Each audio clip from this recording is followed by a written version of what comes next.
সুপ্রিয় দর্শক, আসসালামু আলাইকুম। সবাইকে স্বাগত জানাচ্ছি আজকের গুরুত্বপূর্ণ সংবাদে।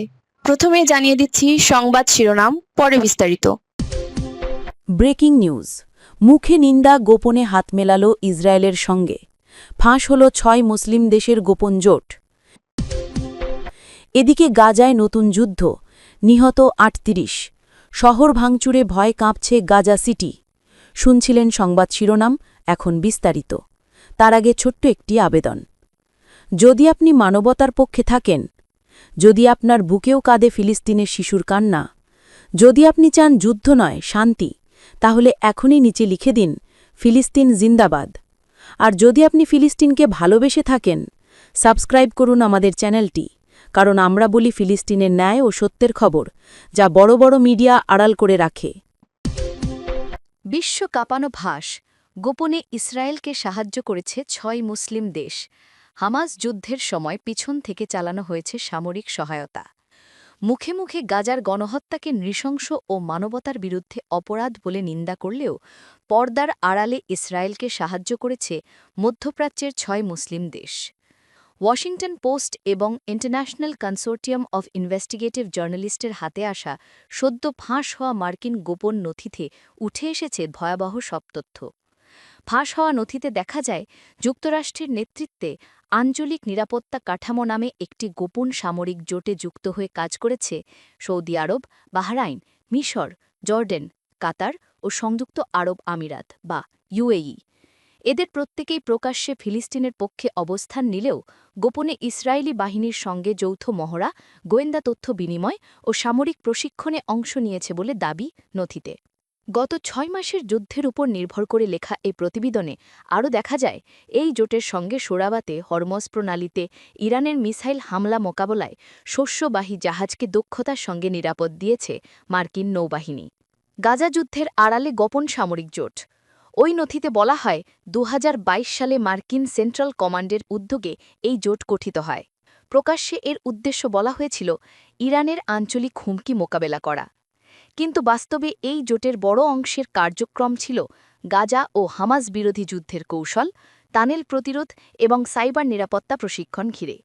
বিশ্লেষকরা বলছেন, এই গোপন প্রশিক্ষণ ও প্রযুক্তিগত সহযোগিতার ফলেই ইসরায়েল হামাসের ভূগর্ভস্থ টানেল ধ্বংসে সাফল্য পায়। গণহত্যা নিন্দা করলেও গোপনে সহায়তা। আরব দেশগুলোর মুখে এক, কাজে আরেক, এমন দ্বৈত অবস্থান নিয়ে ফুঁসে উঠেছে মধ্যপ্রাচ্যের জনগণ। ইসরায়েলি হামলায় যখন গাজার নারী শিশুরা রক্তে ভাসছে, তখন এই ৬ মুসলিম দেশ ছিল কার্যত নীরব। অথচ ফাঁস হওয়া নথিতে দেখা গেছে, তারা একদিকে শান্তি ও মানবতার পক্ষে বিবৃতি দিচ্ছিল, অন্যদিকে মার্কিন রাডার নেটওয়ার্ক ও ইসরায়েলি গোয়েন্দা সিস্টেমের সঙ্গে যুক্ত হচ্ছিল। ২০২৪ সালের মধ্যে এই ৬ দেশ মার্কিন রাডার ও সেন্সর নেটওয়ার্কে যুক্ত হয়ে যায়, যার মাধ্যমে ইরানের মিসাইল ও ড্রোন মোকাবেলার নামে তেল আবিবের সঙ্গে তাদের সেনাবাহিনী প্রায় একীভূত হয়ে যায়। দোহায় হামলায় ভাঙে গোপন জোটের মখশ। সেপ্টেম্বরে ইসরায়েলি বিমান হামলায় দোহায় নিহত হন একাধিক হামাস নেতা। ঘটনার পর কাতারের ওপর চাপ পড়ে, কারণ তাদের রাজধানীতেই এই হামলা হয়। ওয়াশিংটন পোস্টের তথ্য অনুযায়ী, ঘটনার পর প্রেসিডেন্ট ট্রাম্প ইসরায়েলি প্রধানমন্ত্রী নেতানিয়াহুকে ফোন করে কাতারের কাছে আনুষ্ঠানিকভাবে ক্ষমা চাইতে বাধ্য করেন। এই ঘটনাই প্রমাণ করে, আরব রাষ্ট্রগুলির সঙ্গে ইসরায়েলের সম্পর্ক কেবল দ্বৈতানৈতিক নয়, বরং গভীর সুরক্ষাভিত্তিক এক বাস্তব জোটে রূপ নিয়েছে। বিশ্লেষকের মন্তব্য, বিশ্বাসঘাতকতার সবচেয়ে বড় প্রমাণ। মধ্যপ্রাচ্য বিশ্লেষকরা বলছেন, এই ৬ দেশের দ্বিমুখী নীতি গাজাবাসীর সঙ্গে প্রচণ্ড বিশ্বাসঘাতকতা। তাদের বক্তব্য, যে আরব দেশগুলো আজ প্রকাশ্যে মানবতা ও ফিলিস্তিনের পক্ষে কথা বলছে, তারা পর্দার আড়ালে ইসরায়েলের সামরিক অংশীদার হয়ে গেছে, কারণ তাদের কাছে ইরানের ভয় মানবতার চেয়েও বড়। ফিলিস্তিনিদের প্রশ্ন, বন্ধুর মুখে ছুরি কেন? গাজার সাধারণ মানুষের প্রশ্ন এখন একটাই, যাদের আমরা ভাই বলতাম তারাই কি আমাদের শত্রুর পাশে? এই প্রশ্নেই জ্বলছে আজ গাজার ধ্বংসস্তূপ, কাঁদছে শিশুরা, আর বিশ্ব তাকিয়ে আছে আরব দুনিয়ার দ্বিচারিতার দিকে। আপনার মত কি? আপনার কি মনে হয় এই ৬ মুসলিম দেশ আসলেই গোপনে ইসরায়েলকে সাহায্য করেছে, নাকি এটা মার্কিন রাজনীতির আরেকটা দ্বৈতানৈতিক চাল? নিচে কমেন্টে লিখে জানান। আমি ফিলিস্তিনের পক্ষে। আর সাবস্ক্রাইব করুন, যেন পরের পর্বে জানতে পারেন কে ফাঁস করল এই গোপন নথি। আরব নেতারা এখন কি বলছেন? ট্রাম্প কি জানতেন সবকিছু? এদিকে গাজায় নতুন যুদ্ধ, দগমস বনাম হামাসে নিহত ৩৮। শহর ভাঙচুরে ভয়ে কাঁপছে গাজা সিটি। গাজা উপত্যকায় অন্ধকার আরও ঘনীভূত হল। একদিকে ইসরায়েল হামাস যুদ্ধ বন্ধ হওয়ার বৃহত্তর দৃশ্যকোণ, অন্যদিকে শত্রুর নয় অভ্যন্তরীণ সংঘাতে রক্তঝরা নতুন অধ্যায়। গত কয়েকদিনে গাজার বিভিন্ন অংশে উদ্ভূত নতুন সশস্ত্র গোষ্ঠী দগমোশ এবং শাসক সংগঠন হামাসের মাঝে সংঘাতে স্থানীয় সূত্রে মৃত্যু হয়েছে ৩৮ জন। এদের মধ্যে ৩২ জন সন্দেহভাজন দগমোশ যোদ্ধা, বাকি ৬ জন হামাসের। স্থানীয় হাসপাতাল ও প্রত্যক্ষদর্শীর বিবরণ অনুসারে গাজা সিটির রাস্তাঘাটে লাফিয়ে বেড়ানো গুলির মধ্যেই ছড়িয়ে পড়েছে ভয়াবহ ভয়ের ছবি। সামাজিক যোগাযোগ মাধ্যমে ভাইরাল হওয়া এক ভিডিওতে দেখা গেছে হামাসের একদল সশস্ত্র যোদ্ধা সড়কে হাঁটু গেড়ে বসানো মানুষকে মেশিন গান দিয়ে গুলি করে মরতে রাখছে। বেশ কয়েকজন বেসামরিক ব্যক্তি সেখানে দাঁড়িয়েও হামাসকে আল্লাহু আকবার চেঁচিয়ে প্রশংসা করছিলেন। কিছু বেসামরিকের দাবি নিহতরা ইসরায়েলি সহযোগী ছিল। এই ভিডিও ও ঘটনার বর্ণনা মধ্যপ্রাচ্যের অনলাইন প্ল্যাটফর্মগুলোতে ন্যাশনাল শক ছড়িয়েছে।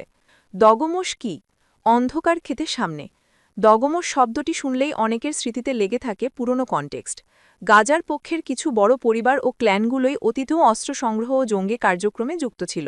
সাম্প্রতিক বছরগুলোতে গাজার বিদ্যমান শূন্যস্থান আর সামাজিক ধ্বংসে নতুন কাঁধ তুলে দাঁড়িয়েছে কিছু স্থানীয় সংগঠন। ২০২৪ সাল থেকে দগমোশ নামে একটি সংগঠন ধীরে ধীরে সংগঠিত হয়ে যোদ্ধা সংগ্রহ শুরু করেছে। তারা প্রায়শই প্রাইভেট বেতন দিয়ে সদস্যদের ধরে রাখছে এবং রাফা কেন্দ্রিক এলাকায় তাদের প্রভাব লক্ষণীয়। ইসরায়েলি ও স্থানীয় সূত্রে অভিযোগ আছে দগমোশকে অর্থ ও অস্ত্র সরবরাহ করে কিছু বাইরের থেকে সমর্থনও মেলেছে, যদিও ব্যাপারটি সর্বত্র স্বীকৃত নয়।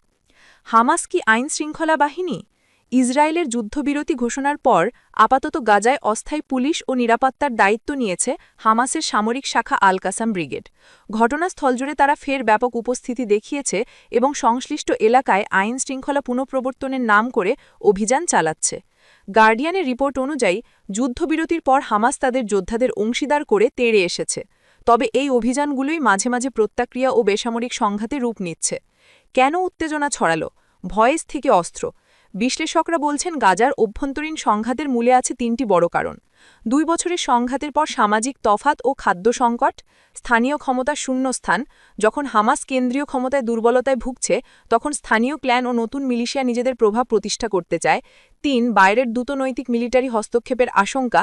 কিভাবে আর কার মাধ্যমে অস্ত্র, অর্থ, গোয়েন্দা সমর্থন আসছে সে নিয়ে জল্পনা রয়েছে। কয়েকটি রিপোর্টে উল্লেখ আছে কিছু আরব ও আন্তর্জাতিক শক্তি আংশিকভাবে এই সংঘাতকে ব্যবহার করে নিজেদের কৌশলাত্মক লক্ষ্য সাধন করছে। মানুষ কোথায় নিরাপদ? গাজা সিটির সাধারণ মানুষ এখন ভয় ও অনিশ্চয়তার মাঝে। বেসামরিক মৃত্যুর সংখ্যা বাড়ার আন্তর্জাতিক মানবাধিকার সংস্থাগুলো উদ্বিগ্ন। হাসপাতালগুলো যাতে চালু থাকে এবং ত্রাণ পৌঁছায় এই মুহূর্তে সবচেয়ে জরুরি দাবিটি, কিন্তু একই সাথে অভ্যন্তরীণ প্রতিদ্বন্দ্বিতা মহল্লাগুলোকে বিখ্যাত করে দিচ্ছে। শিশু ও বয়স্কদের সুব্যবস্থা বিপন্ন। গার্ডিয়ান ও স্থানীয় সংবাদে বলা হয়েছে শান্তি ও স্থিতিশীলতা ফিরিয়ে আনা এখন আরও কঠিন হয়ে গেছে। চূড়ান্ত প্রশ্ন, গাজা কি নিজেই নিজের শাসন হারিয়ে ফেলছে? যদিও বাইরের যুদ্ধবিরতি ঘোষণা আছে, অভ্যন্তরীণ সংঘাত গাজাকে এক ভিন্ন সংকটে ঠেলে দিয়েছে।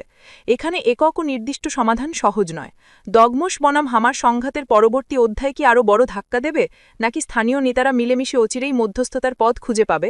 এটাই এখন সবচেয়ে বড় প্রশ্ন।